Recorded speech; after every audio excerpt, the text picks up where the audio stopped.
They told me on a Wednesday, right after dinner. Right after I spent 2 weeks arranging the bookings, the decor, the staff, the catering, the entire Christmas party they now claimed I shouldn't attend. My father cleared his throat first. My mother wouldn't look at me. My sister, she hid behind her phone, pretending to scroll. I already felt the shift before they spoke, a cold vacancy settling behind my ribs. "Your sister feels uncomfortable around you," my father finally said. "So we think it's better if you sit this one out. Sit this one out." Like I was some malfunctioning appliance. I let the silence breathe. 3 seconds, 5, 8.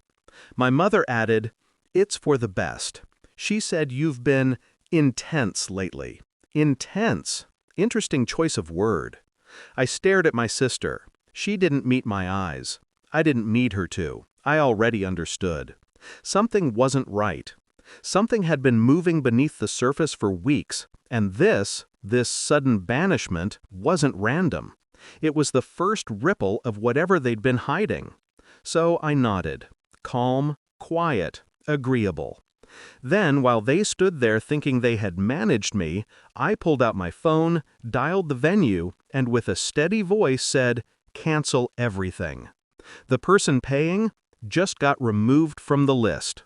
And for the first time all night, my sister finally looked up. The fear in her eyes wasn't about the party. It was about the truth she knew I was about to find. The house settled into that uneasy silence families create when they know they've crossed a line but pretend they haven't. I went to my room, closed the door, sat on my bed without turning on the lights. I replayed the past month. My sister avoiding me, my mother whispering behind closed doors, my father deleting messages whenever I stepped into the room. And the biggest shift? Money disappearing from the shared family account. Amounts too specific to be accidents, too calculated to be mistakes. At first, I thought it was financial trouble. Then I noticed the dates, transfers aligning with moments when my sister suddenly had new things. A bracelet, a designer coat, a trip she won from nowhere. But tonight added a new layer. Their discomfort wasn't about me. It was about what I might uncover. They had forgotten who I was. I don't shout. I don't break things. I don't throw accusations. I gather evidence. Quietly.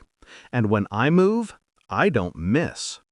The next 3 days passed in a calculated haze. I watched, listened, collected. Phone records, bank statements, screenshots of deleted transactions recovered from synced cloud backups they forgot existed. Patterns emerged. My sister wasn't the center of the betrayal. My parents were. Money wasn't disappearing. It was being funneled toward someone. Someone they didn't want me to know about.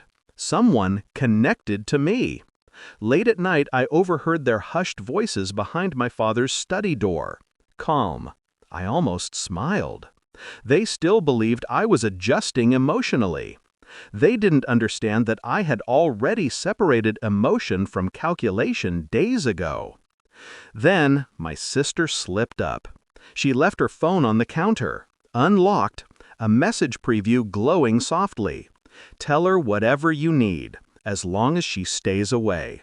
From a contact saved under a fake name, but I recognized the number.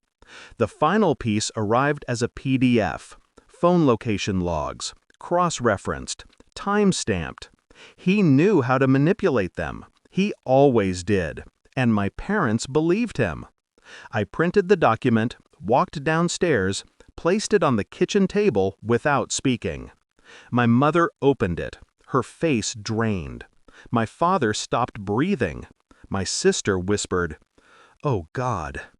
I didn't raise my voice. I didn't ask why. I only said, "You lied to me." To protect him, my mother tried to explain.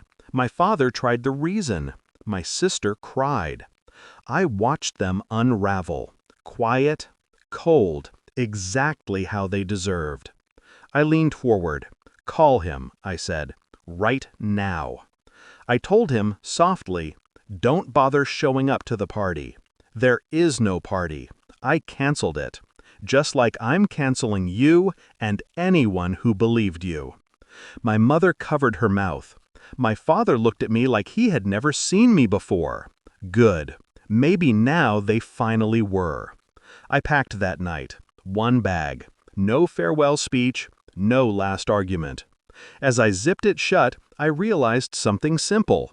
They wanted me small, manageable, quiet enough to control.